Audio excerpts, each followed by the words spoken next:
Well, turning now to the wildfires in California, where strong winds are expected to continue into Thursday. But there's good news on the horizon, with the first rain in months forecast for this weekend. The small amount, less than 1/3 of an inch, though, might be enough to dampen the dry conditions that have helped fuel the fires. In the meantime, firefighters still have their hands full battling the flames. CBN's Petite is in Los Angeles to show us how CBN's Operation Blessing is supporting the hardworking crews. Strong winds are sparking brush fires once again in Los Angeles, placing over 10 million people under a critical fire threat. With red flag warnings expected to last through much of the week, firefighters need all the support they can get. We work here 24 hours. Like, we get to work 6 in the morning, we won't go home till the next day. And then when fires like this happen, sometimes you're here for 5-6 days straight. Station 81 served as the location of Operation Blessing's latest effort. With LA's mayor facing fierce criticism, cutting the fire department's budget, OB sought to help. I'm like, what do you mean you can help us? No, we're good. We don't need anything. We've had so many like water, protein bars donated. Like, no, what can we do for the station?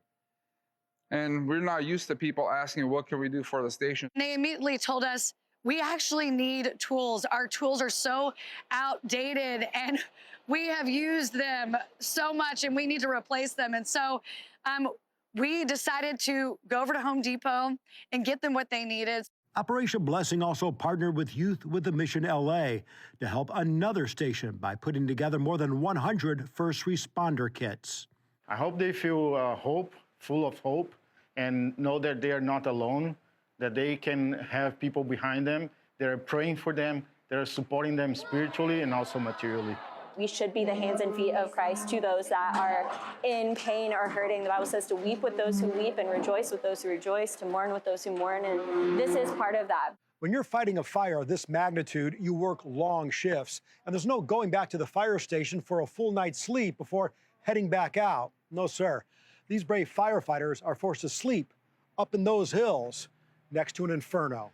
So often they're just working so hard, and a lot of people don't really recognize the amount of work that goes into what they're doing. So I hope that this is just kind of a small, tangible thank you to them for the work that they put in over the last couple of weeks. The Los Angeles fire chief says she's deployed all available resources across high-risk areas.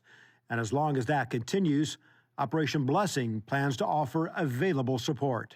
We typically are the ones doing the supporting, so it's nice to have somebody appreciate you, like Operation Blessing coming in and helping out with stuff.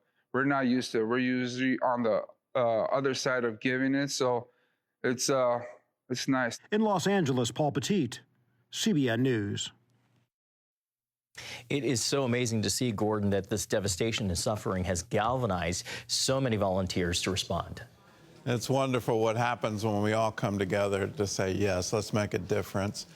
Disaster can bring out the worst in people, but it can especially bring out the best.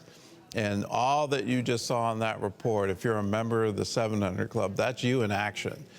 We love going to areas and not saying, well, here's what we're going to do for you. We ask the question, what really do you need? Can you tell us? And then we'll go and supply that. It's just part of the operational principles of Operation Blessing. You're a part of all of this when you join the 700 Club. If you're not a member or want to participate, all you have to do is pick up the phone and call us. 1-800-700-7000. Just say, I want to join the 700 Club.